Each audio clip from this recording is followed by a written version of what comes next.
But when people keep on regurgitating that, oh, but they lost $40 to $50 million last year, what's the source of that?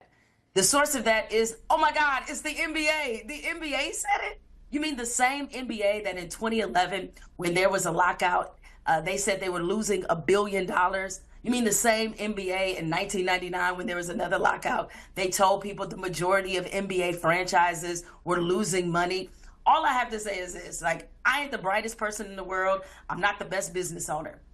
But if the WNBA business was so bad, how are they adding 5 teams by 2030? Why are billionaires literally tearing an ACL to buy into this league if the business of it is so bad? It's because as much as the revenue certainly counts, the valuations tell you exactly what is possible for this league. And the players know this, and they want their cut.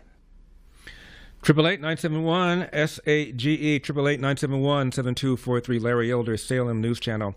That was Jemele Hill on the Dan Le Batard Show, completely, apparently not accepting the idea that the WNBA has lost between $40 and $50 million last season. My guest is the host of the Blaze media program, Fearless with Jason Whitlock. Please welcome back to the program, Jason Whitlock. Larry, thank you so much for having me. And thank you for taking the time, Jason. Look, is the NBA losing $40-50 million? WNBA losing $40 and $50 million? I say NBA because they're the ones paying for everything. Is the WNBA losing between $40 and $50 million a year? Larry, here's what we know for sure. That for 27, 28 years, they talked about how much money they were losing on the WNBA, and no one ever questioned it. Now, in this 1 year after the arrival of Caitlin Clark, now, oh, well, they must have been lying to us. They weren't losing money. Look, there is a tiny bit of substance to what Jemele is saying. The trajectory of the league is on the upswing. The value of the franchise are on the upswing.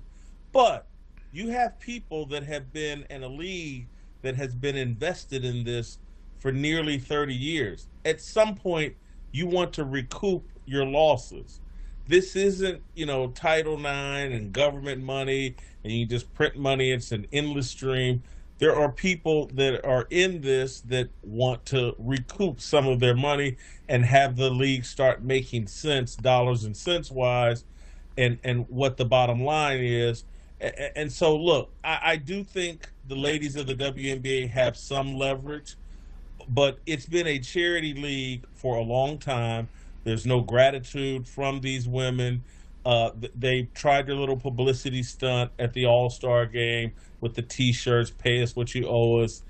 It fell flat. I don't know if they can read the room, but the way the players have conducted themselves, the vitriol, the physical play, the hatred that's been unleashed against Caitlin Clark and apparently any heterosexual woman in the league, it just doesn't land right with sports fans. And so, again, are they worthy of some sort of raise? Yes. But this talk of pay us like we're NBA players, that's a joke, and everybody knows it. Jason, they've been around 28 years. They've never made a profit. I got a question. Why have the men put up with this? This is coming out of their pocket. Well, because that goes to an overall theme in American culture. American men in general, you, me, and obviously the scales have come off our eyes, but many men have been convinced that we owe women a debt and that this is just reparations and that, this is something we owe. Oh, man, if we had just treated women properly in the early 1900s, they would be dunking basketballs and more popular than the men's game. And so it's America since suffrage has been bending over backwards, giving women whatever they want and letting lesbian women and masculine women say the key to happiness, the key to everything is being able to pretend to be a man.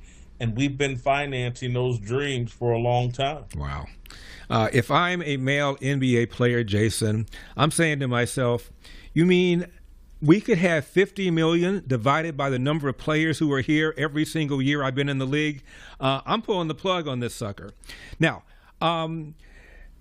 Angel Reese complained that somebody, a fan, was hurling racial epithets at her. The league spent several weeks investigating it, found zero evidence of it. On the other hand, you have Brittany Griner, who fouls out of a game where Caitlin Clark was playing, and her mouth seemed to say, effing white girl. No investigation as far as I know. League issued no statement as far as I know. Larry, let me tell you what's even more hysterical about that. Angel Reese and the allegation she made was against Indiana Fever basketball fans. They were playing in Indianapolis.